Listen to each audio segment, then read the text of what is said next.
Salut les globules, j'espère que vous allez bien. On se retrouve aujourd'hui dans une nouvelle vidéo qui va être un concept un peu différent des vlogs. C'est une vidéo que je n'avais pas faite depuis un moment. Je vous ai posé des questions sur un post YouTube et sur Instagram. Vous avez été très nombreux à m'y répondre. Nous allons donc commencer cette FAQ tout de suite.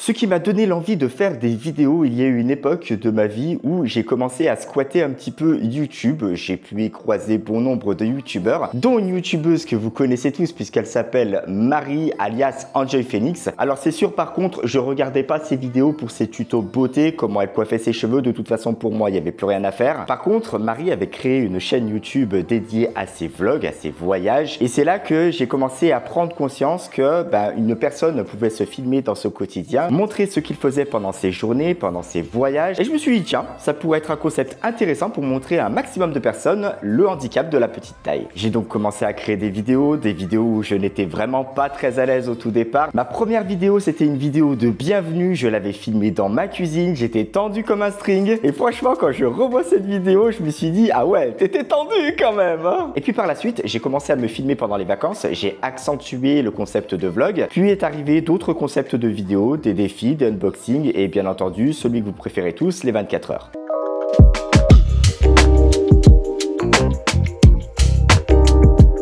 Je sais pas pourquoi, mais je savais que cette question allait tomber. Le 24 heures le plus dur à faire pour moi, ça a été le 24 heures où je ne mange que du fromage. Manger du fromage le matin, taper un croc dans le camembert dès le matin, ça a été quelque chose d'énorme, ça a été quelque chose de pas dégoûtant, mais vous n'avez pas forcément l'habitude de manger du fromage le matin. La deuxième difficulté dans ce 24 heures où je ne mangeais que du fromage consistait à ne pas du tout manger de pain avec le fromage. Alors que c'est la base, vous pouvez pas manger de fromage sans pain, c'est pas possible. Ou alors des biscottes, du pain grillé, peu importe. Mais vous pouvez pas manger du fromage comme ça. Et surtout sur 24 heures. Par rapport à un 24 heures facile, il n'y a pas vraiment de 24 heures qui sont faciles sur la chaîne. C'est-à-dire que je pourrais vous sortir le 24 heures où je ne mange que des chips. Je pourrais vous sortir le 24 heures où je ne mange que des glaces. Par contre, quand vous avez mangé des glaces pendant 24 heures, au bout d'un moment, vous avez obligatoirement envie de quelque chose de salé. Un 24 heures où je ne vais manger que de la soupe, c'est facile à boire, il n'y a pas de souci, mais au bout d'un moment, ça tient pas au ventre. Donc vous avez envie de quelque chose qui vous colmate l'estomac. Le gros parpaing que vous allez avaler et qui va vous caler pendant une demi-journée. Ça a manqué par exemple pour le 24 heures soupe. Donc il n'y a pas eu vraiment de 24 heures facile sur la chaîne.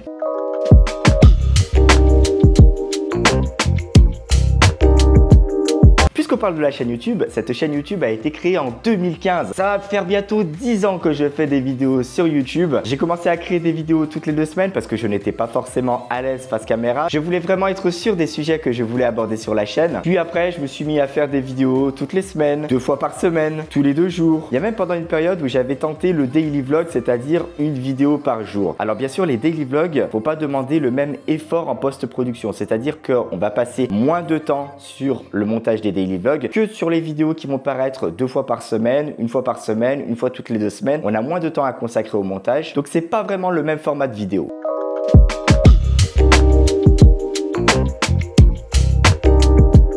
Puisqu'on parle de montage vidéo, les globules, combien de temps ça prend pour monter une vidéo? Combien de temps je vais mettre justement pour pouvoir créer, élaborer, mettre des titres, mettre des effets et vous poster cette vidéo sur YouTube? La réponse est ça dépend. Ça dépend du concept de la vidéo, ça dépend de la longueur de la vidéo, ça dépend de plein de choses. Un 24 heures ne va pas être monté comme un vlog, au même titre qu'un vlog ne va pas être monté comme un 24 heures. Dans mes tout premiers 24 heures, je vous filmais uniquement les repas. Vous avez été nombreux dans les commentaires à m'avoir dit, et ça je vous en remercie, oui Bernard, ça serait bien que tu nous montres tes petites phases de préparation, pas forcément les moments où tu bouffes devant nous, on aimerait bien en voir un petit peu plus. C'est une chose que j'ai faite, donc j'ai apporté justement plus de séquences de préparation des repas, donc ça rallonge les 24 heures et en plus de ça, les 24 heures c'est souvent des vidéos où je suis face caméra, donc il y a besoin d'apporter un petit dynamisme sur les vidéos, donc avec des petits zooms, des petits effets de texte, et c'est ça qui prend beaucoup plus de temps à monter qu'un vlog. Et encore dans les vlogs, quand je me filme, dès que la caméra est en station fixe, j'essaye de faire un maximum pour vous apporter des petits effets, un petit peu plus de dynamisme sur la vidéo. D'ailleurs, si vous n'avez pas encore vu mes derniers vlogs, n'hésitez pas à scroller sur mon profil YouTube, vous en verrez plein.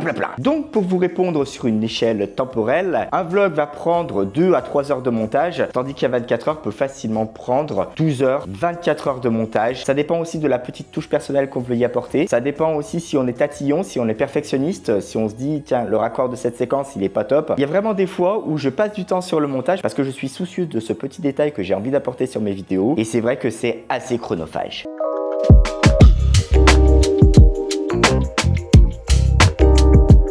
Pas vraiment, j'ai jamais été contacté pour faire du cinéma, j'ai déjà été contacté pour faire quelques courts-métrages, donc voilà, c'était des moments quand même qui étaient assez sympas, assez conviviaux, mais dans l'ensemble, jamais rien de bien sérieux.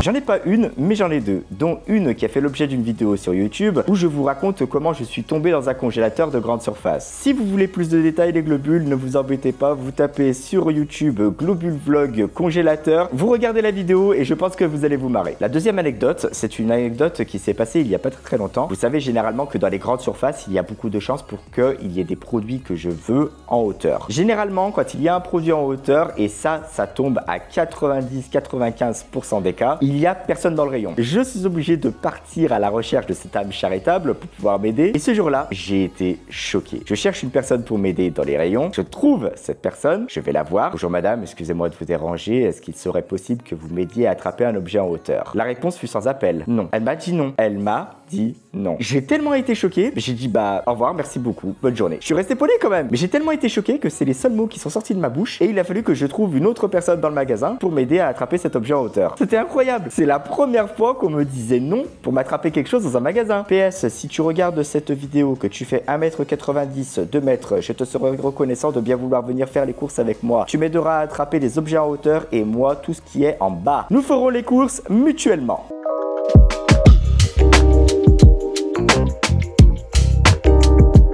Alors là, il y en a plein les globules. Je regarde d'ailleurs beaucoup de youtubeurs américains tels que Roman Atwood, mon préféré, Kazenesta, Tanner Fox, mais aussi beaucoup de français et je suis sûr que vous les connaissez tous. Thibaut InShape, Michou, Laureline, Magla, Enjoy Phoenix, Angie Maman 2.0. Voilà un petit peu le panel de youtubeurs que je suis assidûment sur YouTube.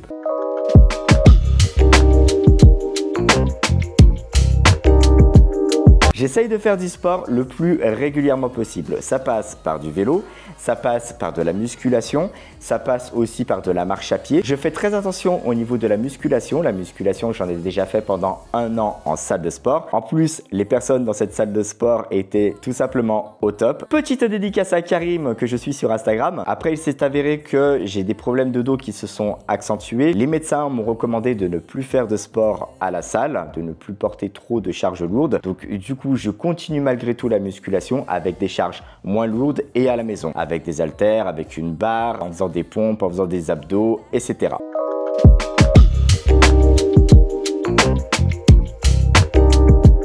Je sais pas trop comment répondre à cette question. Est-ce qu'on parle d'une santé plus fragile où on peut attraper plus facilement un rhume ou des petits trucs comme ça? Et là, j'ai envie de répondre non, pas du tout. C'est au même titre que tout le monde. Ensuite, les personnes de petite taille ont beaucoup plus de complications. C'est-à-dire que par exemple, on va avoir des complications au niveau de nos jambes, de nos hanches, de notre dos. Pour ma part, je me suis fait opérer du dos parce que j'avais un canal lombaire étroit. C'était ça ou le fauteuil roulant. Pour ceux qui ont l'habitude de regarder mes vlogs, je me suis fait opérer du dos. Grâce à ça, j'ai pu continuer à marcher et à courir. Bien sûr, les globules que je vais pas parcourir les mêmes distances qu'une personne qui fait 1m90, 2 mètres. Mais des complications par rapport au handicap, oui, il y en a.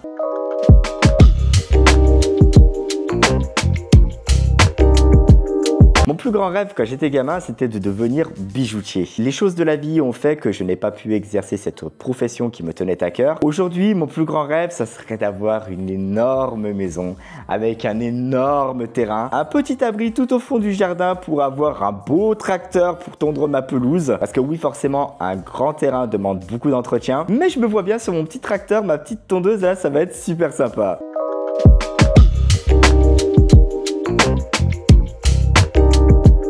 J'ai changé de nom de chaîne parce que la vie ordinaire d'une personne de petite taille, c'était un nom de chaîne beaucoup trop long. Je voulais quelque chose de beaucoup plus facile à retenir, beaucoup plus facile à prononcer, beaucoup plus court. Et en faisant quelques recherches, c'est tout naturellement que Globule Vlog est venu. Je voulais vraiment mettre vlog dans le pseudo parce que les vlogs, c'est vraiment la partie dominante de la chaîne. Pourquoi Globule Vlog? Pareil les globules, j'ai fait une vidéo là-dessus. N'hésitez pas à taper pourquoi Globule Vlog sur YouTube. Vous allez trouver cette vidéo et vous saurez enfin pourquoi j'ai choisi le nom Globule Vlog.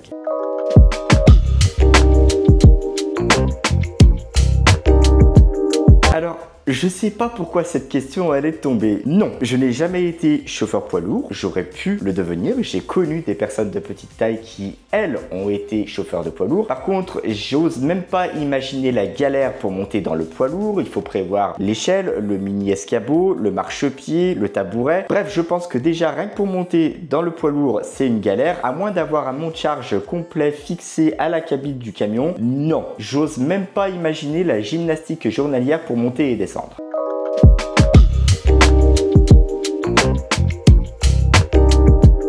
Cookie est un chat qui a des troubles du comportement. Je suis sûr qu'avoir un autre compagnon de jeu l'aiderait énormément dans sa sociabilisation. J'arrive plus à le dire. Sociabilisation. Je sais que pour Lucie, pour elle, il n'y aurait pas de problème pour prendre un deuxième chat, mais moi je préférerais attendre, et ça elle me comprend et je suis très content qu'elle comprenne ma façon de voir les choses, c'est que j'aimerais attendre d'avoir la maison. Je prendrai un chien, ça sera soit un Saint-Bernard, soit un Bouvier bernois, ça sera un chien énorme parce que j'aime ça. J'ai eu un setter irlandais quand j'étais plus jeune et là vraiment je voudrais vraiment un bon gros chien. Oui bien sûr les globules, je sais ce que vous allez penser, Bernard, quand tu vas le sortir, tu vas faire le drapeau derrière. Arrête-toi, arrête-toi, arrête-toi. Et à cette remarque, je répondrai non pas du tout parce que c'est un chien que je prévois de faire dresser puisque effectivement, il sera physiquement beaucoup plus costaud que nous. Donc, il est hors de question que quand on le sorte, il nous traîne 10 mètres derrière. Et effectivement, avec le chien, il y aura sûrement un autre chat pour que Cookie puisse s'amuser avec, même s'il pourra aussi s'amuser avec le chien. Mais je sais pas si c'est pas le chien qui va plutôt s'amuser avec Cookie. Mais oui, c'est prévu. Un autre compagnon de jeu pour Cookie, mais avant toute chose, la maison.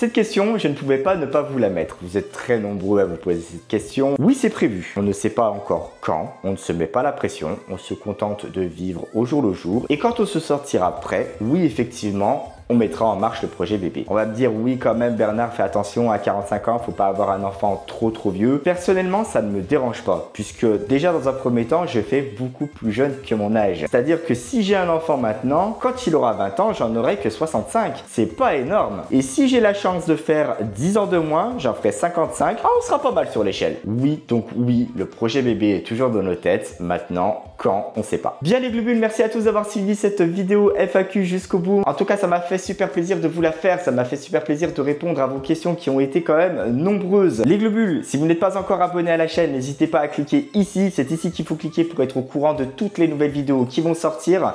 Si vous êtes déjà abonné à la chaîne, que vous avez vu tous mes vlogs, tous mes unboxings, tous mes 24 heures, n'hésitez pas à les redécouvrir en cliquant ici et là. Et je vous dis à très bientôt dans une nouvelle vidéo. Ciao!